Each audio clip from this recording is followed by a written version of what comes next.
Welcome to Ivanoff Retirement Insights with Paul and Travis Ivanoff. The father and son team at Ivanoff Advisors and Ivanoff Wealth Management helps clients grow and protect their wealth. Paul and Travis understand the importance of having tax-advantaged, reliable income in retirement, protecting your assets, and helping you achieve your retirement dreams. Now, Ivanoff Retirement Insights. Welcome to another episode of the Ivanoff Retirement Insights podcast. My name is Casey, and I am here with my buddies, Paul Ivanoff, insurance agent with Ivanoff Advisors, and his son, Travis Ivanoff, investment advisor representative with Ivanoff Wealth Management. And they are here to break down some of the biggest retirement headlines from the week for us.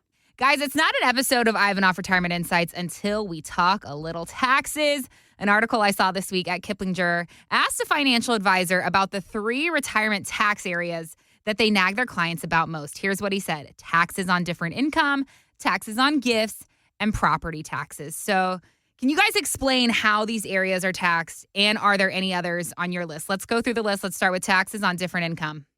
Yeah, I mean, this is a long-winded conversation when we get into taxes with our clients, but I'll kind of run through some of the highlights. So first off, we look at, different income, right? If you're retired, you got to think, okay, I need to start pulling income off my portfolio.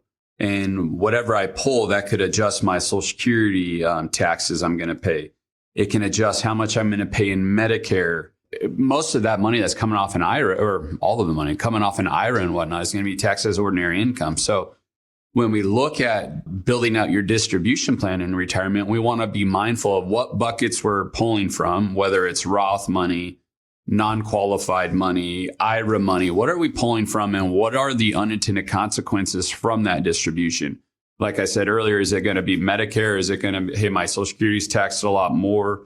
I'm jumping from the 22% to the 24% tax bracket. So we want to look at where we're pulling from and what it's going to do to our, at the end of the day, our ordinary income tax. Now, I don't sit there with my clients and really build fear as far as like, oh, geez, you're going to have to pay all these taxes. Look, it's inevitable, right? And right now we know what the taxes are. Most likely we don't know what they're going to be in the future. So having a really good bucket strategy as far as where we're pulling the money from makes a lot of sense, because some of that trust money, et cetera, or in a non-qualified account, an individual account, you're going to pay on capital gains. And depending on how long you hold it, that's going to dictate how much you're going to pay on those taxes. Maybe we want to pull, if we're at the top of the 24% bracket, we might want to pull something from somewhere else so we don't jump to the 32.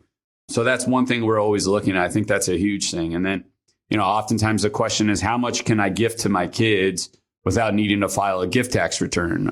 And so we're looking at that. Right now it's $19,000. And for a married couple, they can double that. So $38,000. And then again, we talked about earlier, qualified charitable distributions. What are we going to do in that world if we have to pull RMD? So, I mean, the list goes on. You can tell just from me talking about it, there's a lot of thought that goes behind this. So to cover it in an hour-long show is going to be difficult. This is why you should just sit down with us, schedule an appointment, and we can get into these conversations and I can go into it at length if it makes sense. But if I get to knowing, I'm like, oh, we're not going to really have a big tax issue to worry about. Well, then that's all for naught. But you can tell that there's a lot of conversations around this. You got to be very specific on how you do this. Absolutely. The Ivanoff Retirement Roadmap, it's the perfect place to start. It's a complimentary consultation. No obligation. It's just a chance for Paul and Travis to help you get clarity on your plan. So take advantage. Our number again, 714-452-1955. Give us a call. We'll get you scheduled for the next convenient time on the calendar, or we'll get you signed up for one of our seminars that we've got happening this week in Los Alamitos. One more time, that number to do it, 714-452-1955, or you can always head to ivanoffinsights.com, and that's Ivanoff, Ivanoff, and it's got all the resources that you need to get connected right there. All right, are you paying fees on your 401k? Well, if you are a frequent listener to our show, then you know that the answer is yes. But would you believe a study by the U.S. Government Accountability Office found that 41% of 401k participants don't know that they pay any fees on their plan? It's crazy, but guys, how does somebody go about uncovering what they're paying in fees? And is there anything that can be done about it? Well, Casey, for the clientele that we see, we're finding that the number is much higher. Most people don't know what they're paying in fees. They don't have a clue. They don't know what's going on, what they're paying. Not only that, I'll say, well, have you spoken to your advisor or your human resources or whoever's handling your 401k? A lot of times they'll say they don't know either for the most part, and it doesn't come up that often. Meanwhile, this is a lot of money that you're trying to accumulate for the future of your retirement. It's important to know your fees, and most people just don't do it. Not only that, it's very, very rare that they both know what they're paying in fees. Well, can you guys walk us through the different types of fees somebody might be paying in their 401k and where those fees are typically hiding? Sure. I mean, one of the most common ones you see is if you look at your fund options on your 401k, usually you'll have a bunch of different options. It should show you the expense ratios. And you might notice one fund has an expense ratio. That's the internal cost to run the fund, just so that's kind of clear. So if you own a mutual fund, there might be a cost to run that fund. And sometimes those expense ratios in these 401ks, I've seen them with my own eyes, are 75 basis points, meaning, so 100 basis points is 1%. So maybe they're paying 1% just to own that fund, or 75 basis points to own that fund, when there might be a equivalent to that where you're only going to pay, 10 basis points. So a tenth of 1% to have that same fund. So those are the things most investors aren't going to pay attention to, is the expense ratios. And then you have the 12B1 administration fees. Oftentimes when we look at 401ks, your menu is very limited. So you only have, maybe you got 25 options, and you're basing your entire retirement and the rest of your life on 25 options. So we can show you this when you come in, but you can look at the prospectus, you can look at the fund fees, you can look at the 12B fees, you can look at the admin fees. But something to keep in mind, if you're over 59 and a half, and at some places, even like Boeing, I believe, which is right next to us, you can access your 401ks and do what's called the in-service distribution, usually over 59 and a half. And if we're able to do that, we're able to show a client how they can roll their money over to our firm. The fees are transparent, and you're going to have a much larger menu of what you can manage or what you can pick as a management style. And then we're actively managing these portfolios, where in a 401k, most of the time it's passive. You pick a couple funds, you probably never look at it again, but that's what's designed to, that's what's there to solve for your entire retirement, which there's better options out there. We can help you with this. We can show you where to look. But it's important to get a look at those fees and see, and just the overall performance, because those fees are going to eat in your performance. And then passive management, picking a couple funds and never looking again, usually not the best route. Well, how much of an impact can these fees really have over time? Say somebody's 30-year career. Are we talking a few dollars, or are we talking something more dramatic? It's pretty dramatic. It's huge. You got a 1% for 30 years, and you got over $1 million sitting in there. That's adding up really quickly on your portfolio. So this could be hundreds of thousands over a long career that you're paying. And you're paying for probably lackluster performance because you're just choosing a couple funds. So it's very dramatic, and it might stop you from retiring sooner than you think, or you could, right, by not being aware of this. Well, it's really scary and eye-opening to think about. And as you get closer to retirement, every single dollar counts. So that's why Paul and Travis are offering you their complimentary Ivanoff Retirement Roadmap today to help you uncover those fees, help you understand your options, and make sure that your plan is truly built to last you. 714-452-1955 is the number that you need to dial. Let the guys be that second set of eyes for you. Go ahead, get that second opinion that you've been thinking about. 714-452-1955 to get on the calendar or get signed up for one of our workshops happening this week. We are standing by right now to take your call. That number one more time, 714-452-1955, or you can visit us at ivanoffinsights.com, and that's Ivanoff, Ivanoff. All right, guys, Dave Ramsey's at it again. He stirred up another debate recently. He says that you should take your Social Security at 62, even if you're working, as long as you have the discipline to invest it wisely. So I wanted to see what you guys thought of that. Do you find that most of the people who come to you have the knowledge and the discipline to do this? Well, Ramsey's advice works for some, but not everybody. It all depends on your lifestyle and your health condition. Now, taking Social Security early, sure, it might make sense if you really, really need the income, or if you have major health concerns, then of course you would take it sooner. But for many people, waiting could actually be, it could result in a much higher monthly benefit for you. What happens when you first retire is you're going to have, as we've heard before, you're going to have your go-go years, your slow go years and then your no go years. So if you're healthy, your lifestyle, you're active, well, yeah, sure, you might want to take it then and put all your other monies to work elsewhere to do even better. There are a lot of routes to go. I would have to say I don't agree with Ramsey on this. I know he has a lot of really good things, but he mentioned in that even if you're working to turn on your Social Security at age 62, well, in the Social Security world, if you make over, don't quote me on the number, it's like $23,000 or something like that right now. If you make over $23,000 a year and you're turning on Social Security, well, every $2 over $23,000, you lose $1, right? So you're basically giving money away. So I've never heard anyone say, even if you're working, turn on your Social Security, because there's penalties in doing so. If you make over X amount, you're going to be penalized for every $2 over that. You're going to be penalized $1. So if you make quite a bit of money, you're basically giving it all back and paying taxes on it as well. It just doesn't seem like a good idea if you're currently working. Now, if you're working part-time and you need to bridge that gap, yeah, then there's a conversation. If you're not working at all, again, there's a conversation there. And there's different strategies even when it comes to Social Security where you can start it. Let's say you started at age 62, let your other assets on the other side continue to grow, and then you can stop it once you hit full retirement age. And then hopefully your other assets have grown, you're living off of those. And then you can let your Social Security continue to grow from full retirement age to 70. And then you can turn them both on. So that's called the start, stop, start method. So that is an option you have. But Social Security gets complex in your other portfolios. And if you're working and taxes come into play on this, where I wouldn't take any blanket advice when it comes to Social Security. We build out Social Security reports in our office. We have software and we can run hundreds of scenarios, and it's all based off you, right? And everything needs to be purpose driven. Our planning is all driven by purpose. So the purpose of money dictates where you put it. The purpose of Social Security, well, let's figure out the purpose of it, how it fits in your portfolio. Now, if you're retired early, you don't need the money at all. Sometimes I've taken Social Security where a client doesn't need it, but they want to leave the kids money. And maybe I'm using that Social Security to pay for a life insurance policy to leave a bunch more money to my kids tax free. So we're well versed in this conversation. We did Social Security seminars for like 6-7 years in a row. So we have calculators. We can figure it out with you. But to turn it on at 62 while working and possibly making more, you're giving money away. I don't think it's a good one-size-fits-all strategy.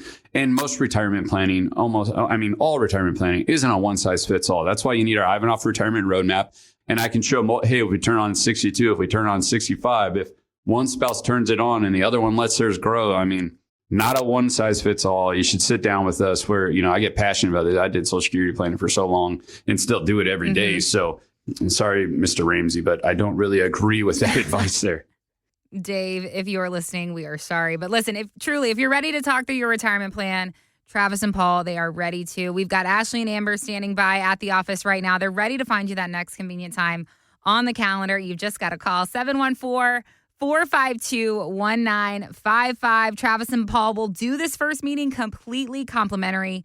No strings attached. So take advantage while we've got the spots available. That number for you one more time, 714-452-1955. Or you can always visit us at ivanoffinsights.com and you can get connected that way. All right, guys, before we go today, I like to talk a little sports with you when I can. And our listeners may not be familiar with the name Amari DiMercato unless they're a fan of the Arizona Cardinals. However, he's kind of become infamous for a touchdown that he should have scored several weeks ago, but DiMercato lost focus. He dropped the ball as he crossed the goal line. CBS Sports called the action, or should we say inaction? Take a listen, guys.